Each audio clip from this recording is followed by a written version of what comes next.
So hello everyone, today we are back again at Ideal Educational Hub। और आज का जैसे कि मैंने आपको लास्ट के वीडियो में बताया था कि अब हम कुछ नया लेके आने वाले हैं।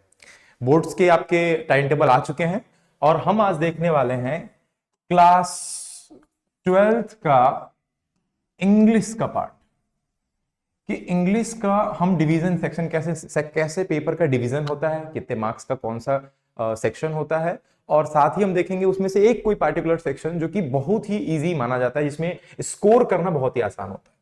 तो इंग्लिश जो है वो आपका 3 सेक्शंस में डिवीजन होता है इसका। तो first one is comprehension, the second part is creative writing skills, and the last one is literature, जिसमें से कंप्रहेंशन जो है वो आपका होता है टोटल 22 मार्क्स का। राइटिंग सेक्शन में आपके 18 मार्क्स होते हैं और रिमेनिंग 40 मार्क्स जो हैं वो आपके हो जाते हैं लिटरेचर के। अब इनको जब हम टोटल करते हैं तो ये टोटल होते हैं आपके 80 और 20 मार्क्स जो होते हैं वो इंटरनल एग्जाम के बेसिस पे। तो आज हम देखेंगे यहां पर हमारा क्रिएटिव राइटिंग सेक्शन। इसको स्टार्ट करेंगे कि क्रिएटिव राइटिंग सेक्शन में एक्चुअली कौन कौन से टॉपिक्स को हम इंक्लूड कर सकते हैं और कितने मार्क्स का होता है, क्या फॉर्मेट होते हैं, इन सभी चीजों पे हम डिस्कस करेंगे। तो राइटिंग सेक्शन जिसका टोटल वेटेज होता है 80।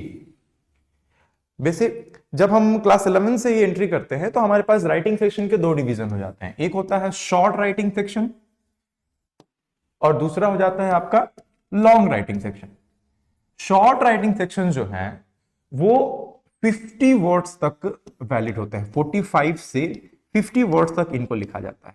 और लॉन्ग राइटिंग सेक्शन का जो आपका स्ट्रेंथ है वो होता है आपका 120 से 150 तक। ये आपका लॉन्ग राइटिंग सेक्शन का स्ट्रेंथ होता है। लॉन्ग राइटिंग सेक्शन जो है वो आपके एग्जाम में 5 मार्क्स के आते हैं, 5 मार्क्स के, और शॉर्ट राइटिंग सेक्शन जो है वो 4 मार्क्स के आते हैं। In the comparison of long writing section, short writing section का जो आपका वेटेज है ये कम होता है, लेकिन ये 2 क्वेश्चन इसके रहते हैं, लेकिन इसमें स्कोर करना आसान होता है क्योंकि इनका जो मार्क्स का डिवीजन होता है वो ऐसे होता है कि 1 मार्क्स आपका चला गया फॉर्मेट पे, 1 मार्क्स आपका चला गया प्रेजेंटेशन पे, और रिमेनिंग जो 2 मार्क्स है बस वही 2 मार्क्स आपका कंटेंट पे जाता है। उस कंटेंट में भी हमको ये बिल्कुल नहीं देखना है कि जो हमारा स्टूडेंट है वो सही लिख रहा है गलत लिख रहा है, बस कंटेंट एप्ट होना चाहिए पार्टिकुलर क्वेश्चन के हिसाब से। तो इतने मार्क्स को हमको स्कोर करना बहुत ही इजी है। ये आपका जो है ये जो आपका फॉर्मेट है, इस फॉर्मेट को तो एकदम रटा जा सकता है, इसलिए क्योंकि 2 से 3 आपके राइटिंग सेक्शन इसमें इंक्लूड होते हैं जो कि हमेशा एग्जाम में आते ही आते हैं, और कुछ पार्टिकुलर क्वेश्चंस भी होते हैं कि उसी क्वेश्चन के पैटर्न पे बार बार क्वेश्चंस जो हैं वो रिपीट होते हैं। तो हम देख सकते हैं कि फॉर्मेट सेक्शन, जो फॉर्मेट है हमारा शॉर्ट राइटिंग सेक्शन का, उस पर हम नंबर बहुत ही आसानी से स्कोर कर सकते हैं। और प्रेजेंटेशन ही एक ऐसा पार्टिकुलर सेक्शन है हमारा राइटिंग सेक्शन में, पार्टिकुलर वेटेज जो कंटेन करता है, जो कि टीचर के ऊपर डिपेंडेंट करता है कि आपका जो ओवरऑल प्रेजेंटेशन है वो टीचर के माइंड पे क्या इन्फ्लुएंस डाल रहा है, आपका एक्यूरेसी है कि नहीं है, आप सारा अलाइनमेंट आपका परफेक्ट है कि नहीं है। ये सारी चीजें आपको किसमें देखने को मिलती हैं, प्रेजेंटेशन में देखने को मिलती हैं। आज का जो हमारा राइटिंग सेक्शन का जो टॉपिक रहेगा वो होगा नोटिस राइटिंग। नोटिस, अब नोटिस क्या होता है, जैसे स्कूल में या फिर किसी भी ऑर्गेनाइजेशन में, चाहे वो इंस्टीट्यूट हो, चाहे एजुकेशनल इंस्टीट्यूट हो, चाहे कॉर्पोरेट वर्ल्ड हो, कहीं पे भी अगर किसी भी तरह का नोटिस दिया जाता है, किसी का तरह का इंफॉर्मेशन अगर एक ग्रुप ऑफ पीपल को पास करना है, किसी पब्लिक को पास करना है, तो उसके लिए हम क्या करेंगे, सबको कॉल करके बोलेंगे, सबको हम पास 1 बाय 1 जाके बोलेंगे? नहीं, हम क्या करते हैं, हम एक पब्लिक नोटिस इशू करते हैं। क्या इशू करते हैं? पब्लिक नोटिस इशू करते हैं।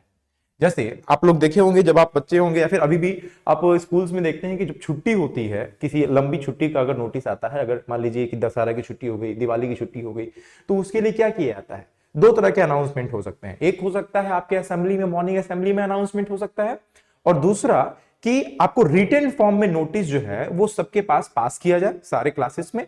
और एक और हो सकता है कि उस नोटिस को नोटिस बोर्ड पे चिपका दिया जाए। तो हम यही देख रहे हैं कि जो हमारा पब्लिक नोटिस जो है ये हमारे एग्जाम में कितने मार्क्स का आता है, टोटल 4 मार्क्स के आते हैं। जैसा कि इसका पहले ही मैंने आपको इसका वेटेज का डिवीजन बता चुका हूं। अब हमको देखना है कि एग्जाम में पब्लिक नोटिस जो है, जो नोटिस हमारा है, वो किस किस तरीके से आ सकता है, क्या क्या किस तरह से क्वेश्चंस बन सकते हैं। तो सबसे पहले तो इवेंट अगर कोई हो रहा है तो इवेंट को ऑर्गेनाइज कराने के लिए आपको एक नोटिस दिया सकता है कि that your school is going to organize a particular event and you have to write a notice asking the students their names for that particular event to participate. आपका स्कूल कोई इवेंट ऑर्गेनाइज करा रहा है और उस event में आपको बच्चे चाहिए। और वो बच्चे कैसे आएंगे? अगर 1 by 1 कोई टीचर या कोई स्टूडेंट अगर जाता है, it will take much time. तो हम क्या करेंगे, एक नोटिस हम नोटिस बोर्ड पे लगा देंगे और उस नोटिस में ये मेंशन होगा कि it is hereby inform to everyone that our school is going to organize a particular event and in that event these are the needs, these are the requirement, इस date के पहले देना है। ये सारी information हम क्या करते हैं, उसमें लिख देते हैं। इसके अलावा अगर आपके स्कूल में कोई एक्टिविटी हो रही है, सैटरडे एक्टिविटी या ऐसे कोई अगर एक्टिविटी हो रही है, तो उसके लिए भी हम क्या कर सकते हैं, इंफॉर्मेशन दे सकते हैं। अगर स्कूल में कोई कॉम्पिटिटिव एग्जाम हो रहा है या फिर कोई टूर के लिए अगर टूर और इधर टूर और ट्रिप्स और इन एग्जाम जैसे ओलंपियाड वगैरह होते हैं, तो उनके लिए हम नेम्स उनके आस्क करने के लिए नेम्स उनके हम बुलाने के लिए हम क्या कर सकते हैं, नोटिस को लिख सकते हैं। अब देखते हैं कि नोटिस की डिमांड क्या होती है। नोटिस या फिर किसी भी राइटिंग सेक्शन की, बेसिकली जो मैं आपको अभी यहां पे बताऊंगा, ये किसी भी राइटिंग सेक्शन में आप जब क्वेश्चन करते हैं इन क्वेश्चन वर्ड से, तो आपको उस राइटिंग सेक्शन का ऑलमोस्ट 50% डेटा जो है वो तुरंत मिल जाएगा। फॉर एग्जाम्पल, सबसे पहले तो आप पूछिए कि वाई। जब भी आप नोटिस पढ़ें तो नोटिस पढ़ते समय आप पूछिए वाई, कि क्यों आखिर नोटिस मुझे लिखना है। और अगर नोटिस लिखना है तो जिस चीज पे लिखना है वो चीज होगी कब, व्हेन, कहां होगी, then we will include here at where, कहां होगी। अच्छा, अगर उसमें कुछ पार्टिकुलर इवेंट है कि हाँ इसको ऐसे करना है, इसको वैसे करना है, तो हम यहां पे लिख लेंगे हाउ। और अगर उसमें कोई पार्टिकुलर गेस्ट इन्वॉल्व है, जैसे अलग अलग इवेंट्स होते हैं, फंक्शंस होते हैं, तो उसमें क्या होते हैं, पार्टिकुलर गेस्ट इन्वॉल्व किए जाते हैं। जैसे 26 जनवरी हो गया, या फिर एनुअल फंक्शन का डे हो गया, या फिर कोई अगर ऐसे ब्लड कैंप हो गया, ब्लड डोनेशन कैंप वगैरह, इस पे क्वेश्चंस बन जाते हैं। तो इन सभी पार्टिकुलर क्वेश्चंस पे कोई ना कोई गेस्ट बना के ला दिया जाता है उसमें। तो ऐसे केस में हम लिख सकते हैं हु। ये जो आपके 5 क्वेश्चंस हैं, ये जो 5 आपके डब्ल्यूज हैं, ये 5 जो डब्ल्यूज हैं, ये 5 डब्ल्यूज जो हैं, ये आपको क्या करेंगे, आपको आंसर देते हैं किसका, कि नोटिस में हमको कंटेंट क्या इंक्लूड करना है। ठीक है, फॉर एग्जाम्पल हमारे पास एग्जाम में क्वेश्चन आ गया कि ब्लड डोनेशन कैंप जो है वो आपके स्कूल में लगने वाला है, और आपको क्या करना है, आपको उनके लिए क्लास 9 से लेकर 12 तक के बच्चों को, क्लास 9 से लेकर 12 तक के बच्चों और उनके गार्जियन दोनों को इसमें इन्वॉल्व करना है। तो आप क्या करेंगे, आप सबसे पहले उसमें पूछेंगे कि ये हो क्यों रहा है, किसी ओकेजन पे हो रहा होगा, फिर कब हो रहा है, कहां हो रहा है, स्कूल में हो रहा है, स्कूल के बाहर हो रहा है, हमें कहीं पार्टिकुलर जगह जाना है, तो हम ये क्या करेंगे, वेयर का आंसर देंगे। ये 3 क्वेश्चंस का आंसर आपको बहुत ही इजीली मिल जाएगा। उसके बाद हम लिखते हैं कि ये अगर ऐसे हो रहा है तो इसमें हमको क्या क्या नीड्स हैं, तो व्हाट आर द नीड्स, या फिर हम कह सकते हैं कि कैसे हम करेंगे। जैसे अब कोई अगर लड़का है जिसको पहले से कोई बीमारी हो, या फिर अभी हाल फिलहाल में 6 महीने के अंडर में, या फिर किसी के गार्जियन है जिनको कोई डिजीज हो, या कोई किसी के गार्जियन है जिन्होंने हाल फिलहाल में भी 6 महीने में ब्लड डोनेशन किया है, तो वो नहीं कर सकते हैं। तो ये सारी कंडीशंस हमको क्या करनी होगी, इसमें इंक्लूड करनी होगी। और अगर ब्लड डोनेशन कैंप है तो मोस्ट प्रोबेबली इसमें किसी गेस्ट को इनवाइट तो नहीं किया जाता है, बट अगर इनवाइट किया गया तो हम यहां पे हु का भी आंसर क्या करेंगे, इंक्लूड करेंगे। तो इस तरह से हो गया। सिमिलरली सपोज कीजिए अगर आपका इंटर क्लास सिंगिंग कंपटीशन अगर आ गया, सिंगिंग कंपटीशन। अगर बच्चे प्री बोर्ड दे रहे हैं तो उनके प्री बोर्ड्स में या फिर लास्ट एग्जाम्स में या कमिंग एग्जाम्स में ये क्वेश्चन जो है आपका 99% आपका आने वाला है। Singing, inter class singing competition. Inter class singing competition क्या कि हम क्लास 6 से लेकर क्लास 12 तक के बीच के बच्चों का क्या करा रहे हैं, सिंगिंग कंपटीशन करा रहे हैं। तो हम उसके लिए बोलेंगे कि सिंगिंग कंपटीशन जो है आपका कब होगा, कहां होगा, कैसे होगा, क्या क्या उसके रिक्वायरमेंट्स है, ठीक है। और अगर उसमें हम पार्टिकुलर किसी गेस्ट को बुला रहे हैं तो हम इसका भी आंसर लिखेंगे। इसमें वाई का आपका आंसर जो है वो नहीं मिलेगा, ठीक है, क्योंकि क्यों हो रहा है सिंगिंग कंपटीशन। अगर पार्टिकुलर किसी इवेंट पे कराया जा रहा है तब तो ठीक, अगर नहीं कराया जा रहा है तो we need not to write the answer of the question why. तो इस तरह से हमको क्या मिल गया, हमारे क्वेश्चंस के आंसर मिल गए। तो अब ये सिर्फ नोटिस के लिए नहीं है, किसी भी राइटिंग सेक्शन को जब हम स्टार्ट करते हैं, जैसे मान लीजिए अगर हमको रिपोर्ट ही लिखना है तो रिपोर्ट को लिखने के लिए भी हमको इन सब क्वेश्चंस का क्या होना चाहिए, आंसर पता होना चाहिए कि क्या हुआ, कब हुआ, कहां हुआ, और जब हुआ तो वहां पे कौन कौन मौजूद था, और अगर उसके पीछे का कोई रीजन है तो वो भी। उसी तरह से अगर हमको स्पीच लिखना है किसी पार्टिकुलर टॉपिक पे तो स्पीच के समय भी हम क्या करेंगे, इन क्वेश्चंस का अगर इन क्वेश्चंस को अगर हम उस पार्टिकुलर टॉपिक से इंक्लूड करके कनेक्ट करके अगर क्वेश्चन करते हैं तो हमको आंसर्स मिलेंगे। एक क्वेश्चन के पीछे अगर आप, लॉन्ग राइटिंग सेशन की मैं बात करूं, एक क्वेश्चन के पीछे अगर आप 3 लाइन भी लिखते हैं तो भी हमारे पास 5, हमारे पास 15 लाइन कहीं नहीं गए, कहीं भी नहीं गए। अगर मिनिमम आप कर रहे हैं, आप अगर 10 लाइन भी लिख रहे हैं तो मैं आपको अपने आगे की वीडियोस में ऐसे आपको एक्सप्लेनेशन दूंगा कि वो पार्टिकुलर कुछ लाइंस होंगी जो आप हर राइटिंग सेक्शन में हर तरीके से उसको आप इंक्लूड कर सकते हैं, चाहे कोई भी टॉपिक हो। कुछ ऐसे कॉमन लाइंस होती हैं जो कि आप किसी भी टॉपिक में इंक्लूड कर सकते हैं। Let us come to the format of notice. Format of notice, notice का फॉर्मेट क्या होता है? वेल, नोटिस के फॉर्मेट में जैसा कि मैंने आपको बताया 1 मार्क्स जो हैं वो क्या होते हैं, इंक्लूड होते हैं। 1 मार्क्स, बोर्ड में 1 मार्क्स की भी बहुत इंपॉर्टेंस होती है। तो सबसे पहले तो एक बहुत ही इंपॉर्टेंट पॉइंट है एनबी। एनबी मींस नोटा बेने, नोटा बेने means a point that is notable, ठीक है। सो एनबी एक बहुत ही इंपॉर्टेंट पॉइंट है, वो ये कि अगर आप कोई भी राइटिंग, कोई भी शॉर्ट राइटिंग सेक्शन लिख रहे हैं, मतलब कि कोई भी 4 नंबर वाला राइटिंग सेक्शन लिख रहे हैं, तो उसमें आपको उसको बॉक्स में कवर करना क्या होता है, कंपलसरी होता है। उस पार्टिकुलर राइटिंग सेक्शन को आप बॉक्स में कवर जरूर करेंगे। फॉर एग्जाम्पल जैसे नोटिस हो गया, इनविटेशन हो गया, इनविटेशन का अगर हम रिप्लाई कर रहे हैं तो रिप्लाई भी, अगर कोई पोस्टर हो गया, एडवर्टाइजमेंट हो गया, ये जितने भी राइटिंग सेक्शंस हैं, ये जितने भी हैं, ये सब क्या कहलाते हैं, शॉर्ट राइटिंग सेक्शन कहलाते हैं। क्या कहलाते हैं, शॉर्ट राइटिंग सेक्शन। और इन सभी को हमको क्या करना है, बॉक्स में कवर करना, बॉक्स में बंद करना क्या होता है, कंपलसरी होता है, ठीक है। और साथ ही इन सभी का मार्क्स डिवीजन सेम होता है, जैसा कि मैंने आपको इसके पहले नोटिस के बारे में बताया कि 4 मार्क्स का है तो 1 मार्क्स आपका प्रेजेंटेशन पे, 1 मार्क्स आपका फॉर्मेट पे और 2 मार्क्स आपका कंटेंट पे कि सारे क्वेश्चंस के आंसर उसमें है कि नहीं है। Coming to the format of notice,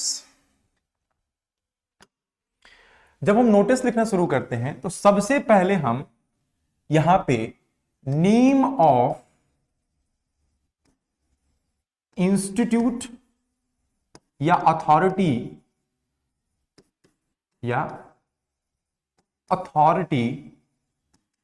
issuing लिखते हैं।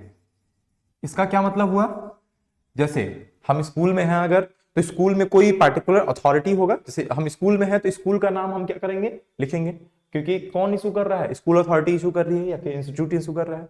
अगर हम किसी कॉर्पोरेट में हैं, किसी कॉर्पोरेट कंपनी में काम कर रहे हैं तो कंपनी का नाम हम वहां लिखेंगे। कई बार ऐसा होता है कि सोसाइटी के नाम पे क्वेश्चन आ जाते हैं। सोसाइटी मतलब क्या, जैसे कोई कॉलोनी है, ठीक है, उसका एक पार्टिकुलर कोई कॉलोनी, हाँ कॉलोनी की बात करते हैं कि कोई कॉलोनी है, उस कॉलोनी में आपका जो है 4-5 गेट है, एक गेट जो है वो खराब हो गया है, तो हमको नोटिस डालनी है कि जितने भी लोग गेट नंबर 4 से आते हैं, जिनका भी घर गेट नंबर 4 के तरफ पड़ता है, वो लोग क्या करें, 4 की तरफ न जाकर 2 की तरफ से आया करें, क्योंकि 4 का जो गेट नंबर है वो क्या हो चुका है, खराब हो चुका है। लास्ट बोर्ड में आपका ये आया हुआ है एग्जाम, ये क्वेश्चन। तो इसको हम कैसे लिखेंगे, इसको हम यहां पे उस समय हम क्या लिखेंगे, नेम ऑफ इंस्टीट्यूट और अथॉरिटी इशूइंग क्या लिखेंगे, जो सोसाइटी होगा उस सोसाइटी का नाम विथ एक कॉमा के साथ एड्रेस लिख देंगे, ठीक है। इसका मैं एग्जांपल आपको मैं नेक्स्ट वीडियो में जरूर दूंगा। अभी इस वीडियो में हम लोग सिर्फ फॉर्मेट को कवर करेंगे। नेम ऑफ इंस्टीट्यूट और अथॉरिटी इशूइंग, ठीक है। उसके बाद उसके ठीक नीचे वाली लाइन में ब्लॉक वर्ड्स, ब्लॉक लेटर्स में हाईलाइट करते हुए आप नोटिस वर्ड लिखेंगे, वर्ड नोटिस लिखेंगे अंडरलाइन करके ऐसे, ठीक है। उसके बाद आप लेफ्ट अलाइंड होकर आप क्या करेंगे, उसके ठीक नीचे वाली लाइन में लिखेंगे डेट। अच्छा, कई बच्चे क्या करते हैं कि डेट का फॉर्मेट गलत लिख देते हैं, जिसपे उनका फॉर्मेट पे मार्क्स कट जाते हैं।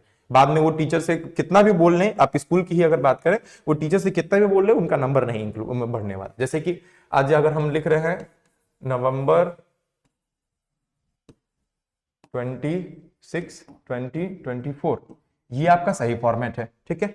आप दूसरे तरीके से लिख सकते हैं 26 नवंबर 2024, ये आपका सही फॉर्मेट है। बच्चे क्या करते हैं, लिख देते हैं NOV 262024। एक तो ऑलरेडी वो शॉर्ट राइटिंग सेक्शन, उसमें आपने क्या किया, मंथ का जो नाम है जो कि 4 5 6 7 अक्षर का है, उसको भी आपने शॉर्ट कर दिया। तो इस पे भी आपका क्या होता है, मार्क्स फॉर्मेट में काट दिया जाता है। कुछ बच्चे क्या करते हैं FEB लिख देते हैं, इसको भी काट दिया जाता है। और जो एक्स्ट्रा ऑर्डिनरी बच्चे होते हैं वो क्या कर देते हैं 26 11 एंड 2024 लिख देते हैं। एग्जामिनर अगर फॉर्मेट देख के, पूरा कंटेंट देख के, पूरा प्रेजेंटेशन देख के नंबर देना भी चाहे तो यहां पे नंबर आपका काट लेगा।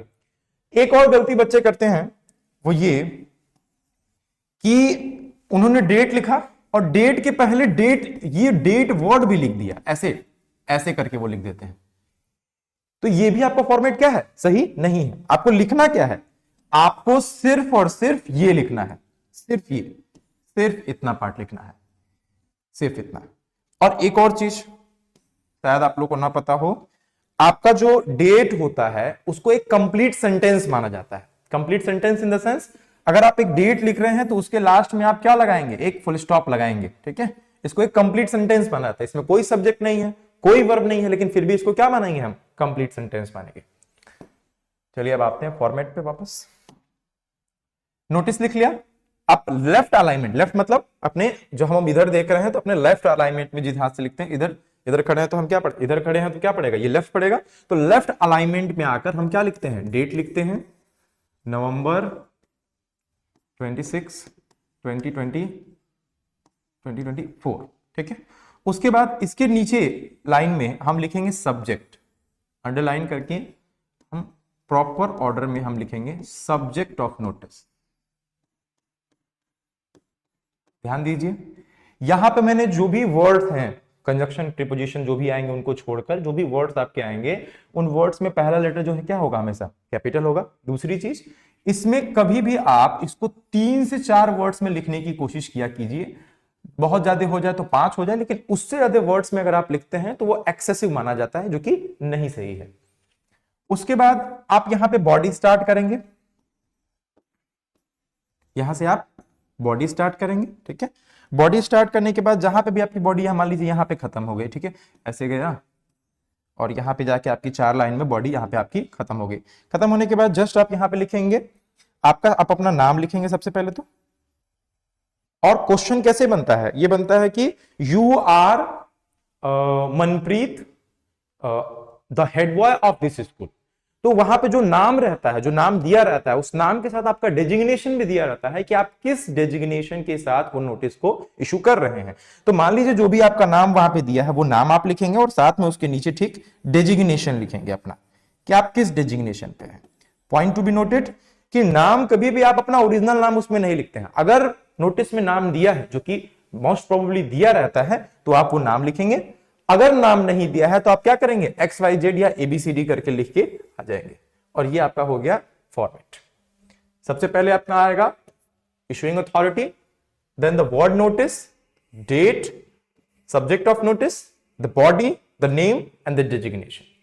एक और पॉइंट, जब अगर हम ट्रेडिशनली अगर बात करें तो बॉडी में जो है आपका, अगर हम ऐसे लिख रहे हैं कि it is hereby inform to the students of class 6 to 12th, अगर उसमें हम लिख दे रहे हैं कि ये नोटिस किसके लिए है, to the students of class 6 to 12th अगर लिख दे रहे हैं तब तो ठीक। लेकिन अगर नहीं लिख रहे हैं तो आप ये डेट वाली लाइन में राइट अलाइनमेंट में आकर फॉर लिख लीजिए और यहां पे लिखिए 6 to 12, ऐसे आप लिख सकते हैं इसको, ठीक है। वैसे तो फिलहाल में इसको लोग बच्चे इग्नोर कर देते हैं, टीचर्स भी इग्नोर कर रहे हैं, बट एप्ट फॉर्मेशन जो है, एप्ट फॉर्मेट जो है, एप्ट मतलब जस्ट फॉर्मेट जो है वो यही है कि आपको डेट के अपोजिट अलाइनमेंट में, मतलब राइट अलाइनमेंट में आपको क्या लिखना होगा, फॉर लिखना होगा कि वो नोटिस किस क्लास से लेकर किस क्लास तक के बच्चों के लिए है। अगर वो स्कूल के लिए है तो, अगर वो कंपनी के लिए है तो आपको लिखना होगा कि हाँ वो सबके लिए है या फिर किसी पार्टिकुलर के लिए है, ठीक है। बेसिकली स्कूल में इसको जरूर लिखना चाहिए, अगर स्कूल के ऊपर नोटिस अगर आ जाता है तो आपको लिखना चाहिए। और वहां पे अगर आप लिखते हैं तो फिर आपको यहां पे लिखने की जरूरत नहीं है कि that this is for class 6 to 12 और दिस इज फॉर ऑल और this is for class 9 to 12, यहां पे आपको लिखने की जरूरत नहीं है। नेक्स्ट वीडियो में हम कुछ इसके पार्टिकुलर एग्जांपल्स देखेंगे, 4-5 एग्जांपल्स हम सॉल्व करेंगे अलग अलग तरीके से, जैसे कि लॉस्ट एंड फाउंड, कोई इवेंट हो गया, लॉस्ट एंड फाउंड मैंने नहीं बताया तो लॉस्ट एंड फाउंड हो गया, इवेंट हो गया, फंक्शन हो गया, ऐसी कोई एक्टिविटी होगी तो इस पे हम काम करेंगे। और साथ ही हम देखेंगे कि स्टार्टिंग के 2 लाइंस को क्या हम कुछ भी लिख सकते हैं, जो कि मैंने आपको 1-2 लाइन मैंने अभी आपको थोड़ी देर पहले बताया कि 1-2 लाइन ऐसी होती है हर एक राइटिंग सेक्शन में, जिसको हर पार्टिकुलर हर क्वेश्चन में हम उसको इंक्लूड कर सकते हैं। तो स्टार्टिंग की 1 लाइन और लास्ट की 1 लाइन जो है, 2 लाइन मैं आपको ऐसी बताऊंगा जो कि आप हर नोटिस में इंक्लूड कर सकते हैं, चाहे कोई भी टॉपिक हो, चाहे वो हाउस, चाहे वो सोसाइटी से रिगार्डिंग हो, स्कूल से रिगार्डिंग हो, कंपनी से रिगार्डिंग हो, किसी भी चीज से रिगार्डिंग हो। So till next video, if you have any question, drop that one in the comment box, and thank you.